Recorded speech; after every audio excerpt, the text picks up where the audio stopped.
There are moments in life when you have to choose between who you are and who other people need you to be. And I stood at that crossroads on a Saturday morning in June, staring at my dress uniform hanging in the closet, the dark olive green fabric catching the light, every medal and ribbon I had earned gleaming back at me like small promises I had kept to myself. My name is Captain Emma Richardson. I am 28 years old.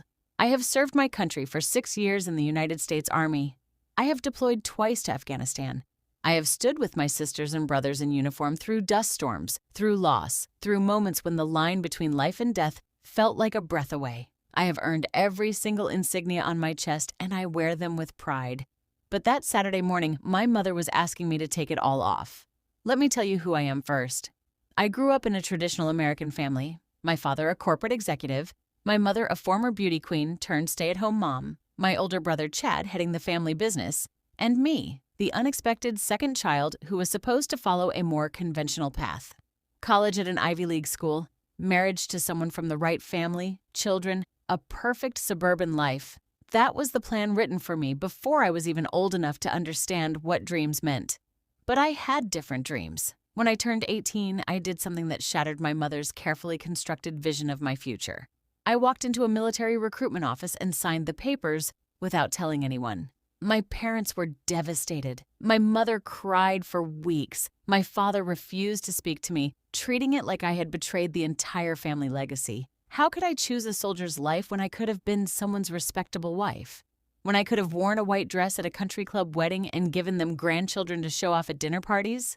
But I did not join the Army to make my parents proud. I joined because I heard something calling me. Something deeper than duty, something like purpose, something that felt like finally becoming myself. Over 6 years, I became someone I never expected to be. I became strong. I became unbreakable. I became a leader. My soldiers trusted me with their lives, and I never let them down. My commanding officers recognized my work. I earned promotion after promotion.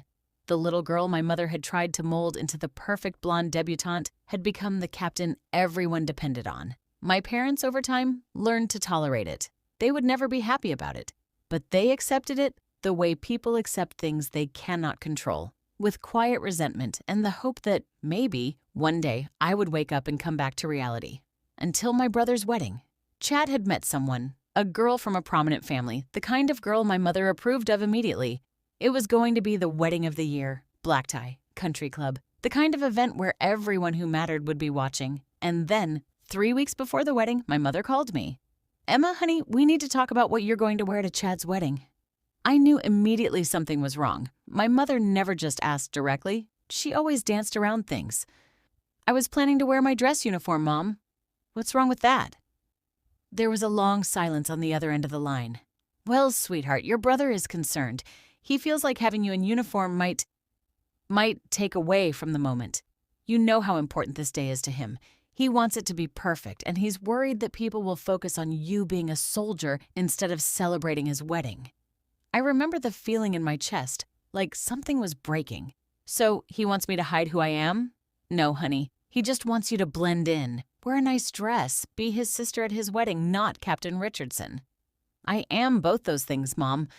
"Please, Emma, do not make this difficult. Your father has already said if you wear that uniform, he won't walk you down the aisle at your own wedding someday. He feels like it's disrespectful to the family." I hung up the phone slowly and looked at my uniform in the closet. 6 years of service, 6 years of earning respect, 6 years of becoming someone strong and proud, and my own family wanted me to disappear. The 2 weeks leading up to the wedding were the loneliest I had ever felt. Not because I was alone, but because the people who should have been standing beside me were asking me to stand apart from myself. My mother called me constantly. Each call was the same guilt trip wrapped in concern. "Your father is already stressed. Chad is worried about what his future in-laws will think. Just this one day, Emma. Just one day without the uniform. Just one day." As if my service, my sacrifice, my identity was something I could simply remove like a costume.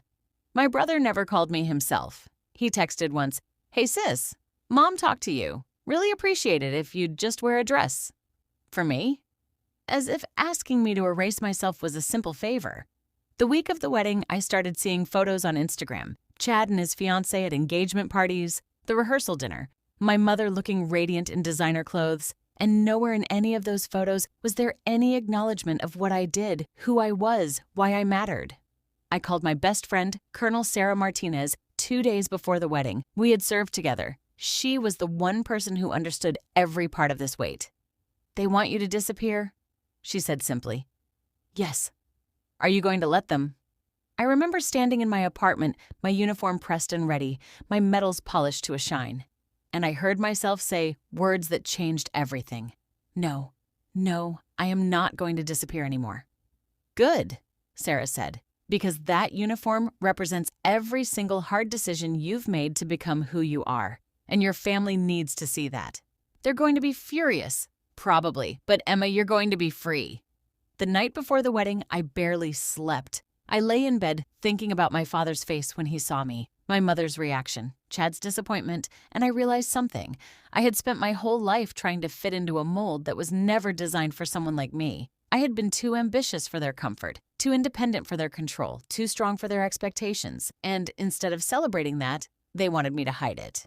The morning of the wedding, I put on my uniform. Every button was a decision. Every medal was a statement. The pressed fabric, the perfect crease in my sleeves, the insignia on my shoulders. Each one a moment I had fought for, bled for, sacrificed for. I looked at myself in the mirror and did not see a woman trying to embarrass her family. I saw a soldier. I saw a leader. I saw someone worthy of respect from others and from myself. My hands shook a little as I fastened my belt. Not from fear, but from the knowledge that this moment would divide my life into before and after. That choosing myself meant accepting that some people I loved might never understand. I drove to the country club in silence. The drive took 30 minutes. 30 minutes to make peace with the possibility that my father might not speak to me again, that my mother might cry tears of shame instead of pride, that my brother might look at me with resentment for the rest of his life. But I drove in my uniform, head high, shoulders back. Because I had learned something in 6 years of service, that sometimes the most American thing you can do is stand up for who you are, even when the people closest to you want you to sit down and be quiet. I walked into the country club, and the world seemed to stop. The first person to see me was my Aunt Jennifer. Her hand flew to her mouth, then people started turning. Whispers rippled through the room like a wave I could feel but could not stop. "Is that Emma? In her military uniform?" But the family said. I found a place to sit in the back of the venue, away from the wedding party. I could see my parents near the front. My mother's face went pale. My father's jaw clenched so tight I could see the muscles working from across the room. And Chad, my brother, he looked like someone had punched him in the stomach. But something else happened that I was not expecting. Halfway through the ceremony, a man in the row in front of me stood up. He was older, maybe 60, wearing a military cap. Then another person stood. A woman in a Marine Corps dress uniform. Then another and another. One by one, people began standing. A Navy officer, an Army sergeant, a veteran in a wheelchair, a woman with Air Force insignia, 12 of them, all standing in complete silence while my brother said his vows. I realized then, my commanding officer had called them. She had told them about my family, about what was happening, and they had come not for Chad's wedding, but for me. After the reception started, an older veteran named Robert approached me. "Captain," he said, extending his hand with genuine respect, "we serve so that people like your family have the freedom to disappoint us, but that doesn't mean we let you face it alone." My father did not speak to me that day. My mother cried, but it was angry tears, not sad ones. Chad ignored me completely, but I left that wedding standing taller than I ever had before. 3 months later, my father reached out. He did not apologize. Not really. But he said something that mattered. "I'm proud of you. I always have been." I just did not know how to say it. And I realized then that sometimes family fails us not out of malice, but out of fear.